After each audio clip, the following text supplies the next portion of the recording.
Halo saudara dimanapun Anda berada, jumpa lagi bersama saya Pia Mediana dalam spesial talk show pemilihan kepala daerah atau Pilkada Jember 2024. Kali ini sudah ada dua narasumber, yakni calon Bupati dan Wakil Bupati Jember, Muhammad Fawaid atau Gus Fawaid dan wakilnya Joko Susanto. Dalam 60 menit ke depan kita akan bahas bagaimana strategi penantang untuk melawan petahana dalam Pilkada Jember 2024 kali ini. Maka jangan kemana-mana, tetaplah bersama kami.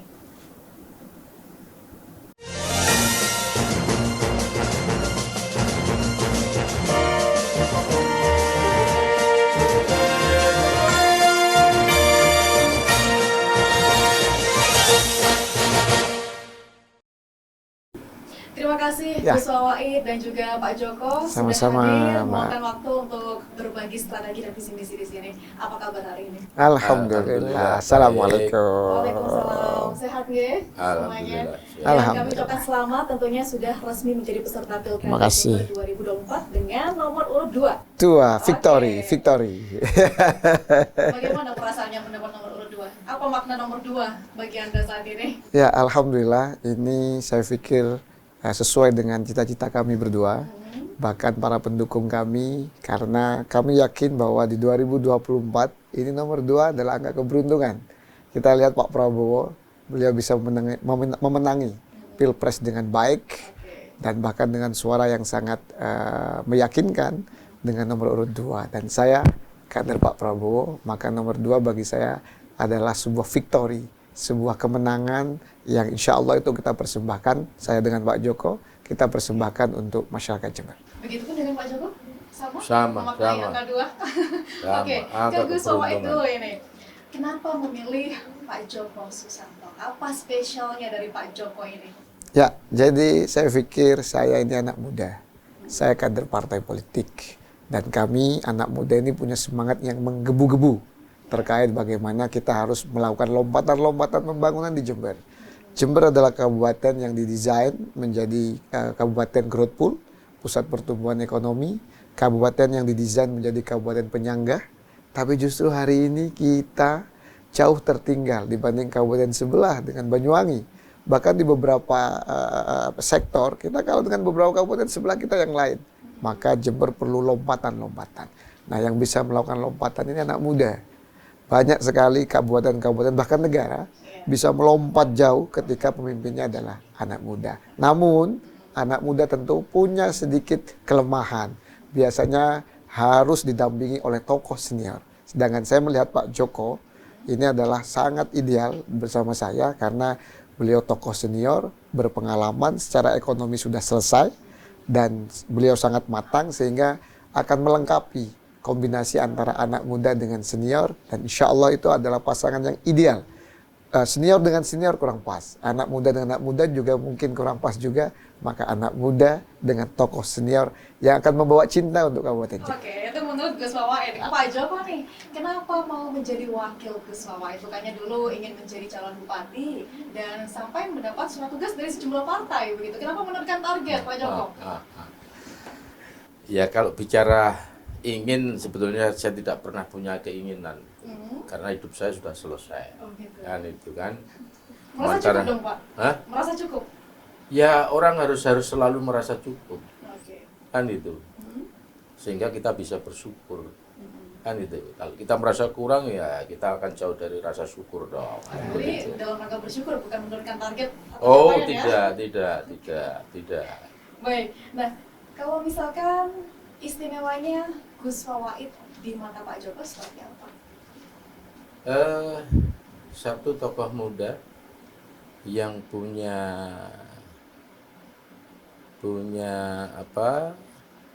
potensi, punya niat baik untuk memajukan Jember. Oke. Kan itu. Nah, dalam konteks itulah, kalau tadi dikatakan Gus Fawaid tadi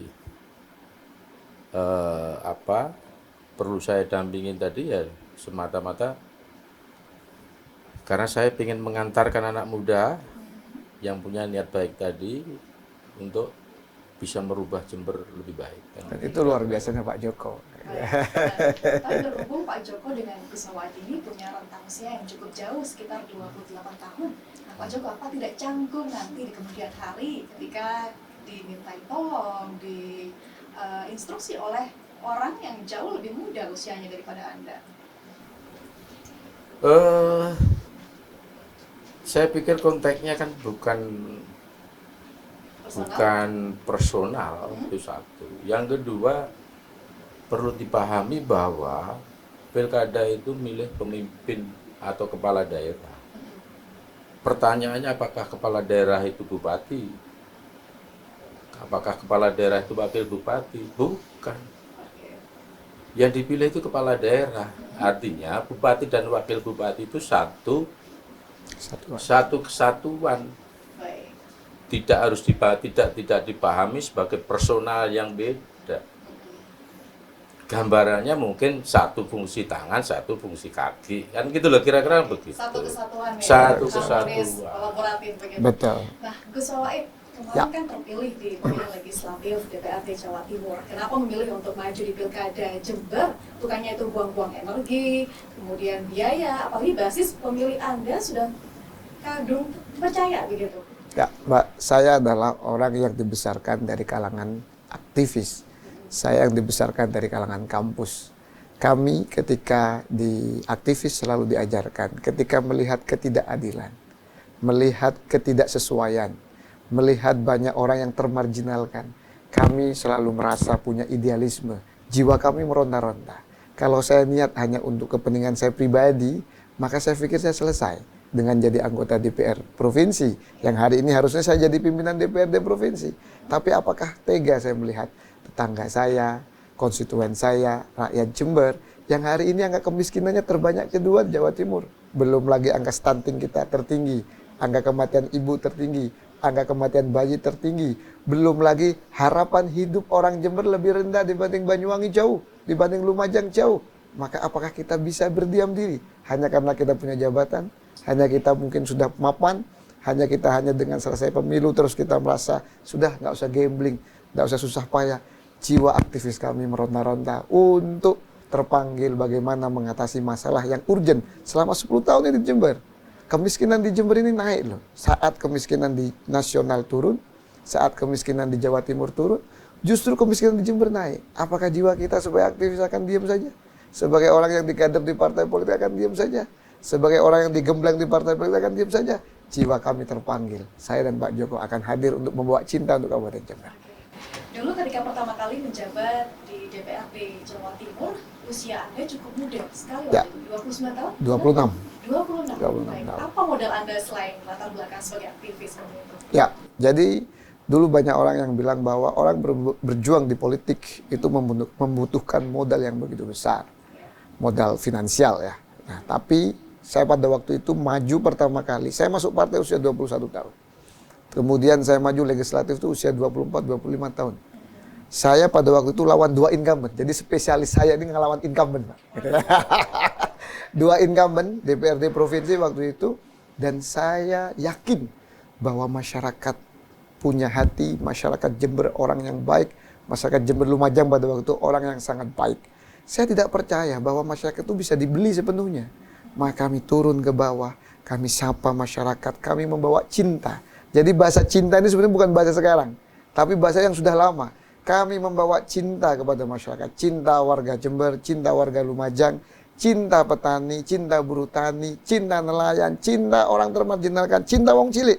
Itu yang kami selalu bawa ke bawah, dan akhirnya kami bisa mengalahkan 2 incumbent. Kami mendapatkan kepercayaan untuk menjadi anggota DPRD provinsi termuda pada tahun 2014. Nah, selain dengan bagaimana background ketika masih menjabat di DPRD, melihat carut marut demokrasi kita akhir-akhir ini, bagaimana skenario calon tunggal hampir terjadi di beberapa daerah, namun sempat batal, ada hal-hal baru ketika putusan MK keluar begitu ya. Melihat isu calon tunggal bagaimana Anda menanggapi ini?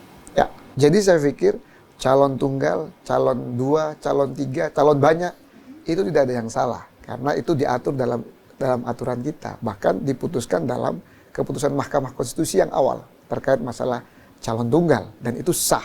Maka sebetulnya itu bagian dari dinamika saja, tergantung dari masyarakat, tergantung dari mekanisme kita yang ada. Dan kami dari awal tidak pernah punya skenario untuk calon tunggal. Cuman karena kebetulan Jember belum pernah ada aktivis yang jadi bupati, belum pernah ada anak desa yang jadi bupati, belum pernah ada kader partai yang jadi bupati. Mungkin partai-partai dengan melihat perkembangan Jember yang begitu jauh kalah tertinggal dibanding kabupaten sebelah seperti Banyuwangi, partai-partai merasa terpanggil memberikan kepercayaan pada kami, sehingga saya dengan Pak Joko mendapatkan kepercayaan 15, bahkan tambah satu kemarin, 16 rekomendasi dari partai politik. Kami sebagai kader partai bangga. Tentunya harusnya ini pertanyaan kepada incumbent. Kenapa incumbent tidak bisa meyakinkan partai politik? Dia punya segalanya loh. Kami ini anak muda, anak yang ibaratkan belum punya APBD, belum punya struktural birokrasi, tapi partai-partai memberikan kepercayaan kepada kami berdua, dan itu karena melihat, bukan karena apa, tapi melihat kondisi Jember yang hari ini masih jauh dibanding kata ideal. Oke, 16 partai politik terbaru ya, data yang berkoalisi di Betul. mendukung Anda begitu. Sempat bahkan PDIP muncul untuk mendukung nama Gus Fawait begitu. Ini benar-benar kata cinta atau mahar, Gus? Saya pikir saya tidak pernah membahas mahar. Partai politik, Mbak, hari ini bisa membuktikan bahwa partai politik tidak bisa dibeli. Kalau bisa dibeli, bukan saya yang mampu. Saya ini anak muda, anak yang usia 36 tahun, bukan incumbent, dan bukan siapa-siapa. Saya hanya kader partai yang digembleng dan dibesarkan di partai politik. Dan saya membuktikan dan saya bangga menjadi kader partai, karena partai nggak bisa dibeli, buktinya banyak partai bersama kami. Begitu ya, masa ada cinta yang tanpa mahar? Partai ada cinta tanpa mahar, dan itu dibuktikan oleh partai-partai hari ini. Partai punya cinta untuk rakyat dan partai kepanjangan tangan rakyat. Atau ada minimal kesepakatan khusus di partai-partai yang mendukung Anda ini? Partai hanya memesankan pada saya bahwa ketika kader partai menjadi orang pertama kali nanti kami jadi bupati dan wakil bupati Jember, beliau hanya menitipkan bagaimana kemiskinan di Jember terurai. Angka putus sekolah harus diminimalisir, angka kematian ibu harus diminimalisir, angka kematian bayi harus diminimalisir, stunting harus diminimalisir, bahkan harapan hidup masyarakat harus ditingkatkan. Itu di depan partai pada kami. Oke, untuk maju di pilkada mendatang ini tentunya banyak sekali evaluasi yang Anda lakukan dalam pemerintahan sebelumnya untuk bagaimana lebih baik menjalankan pemerintahan ketika terpilih begitu. Bagaimana Anda membaca pemerintahan sebelumnya? Tapi jangan dijawab dulu, Gus dan Pak Joko. Kita akan rehat sejenak. Dan saudara tetaplah bersama kami dalam Special Talk Show Pilkada Jember 2024.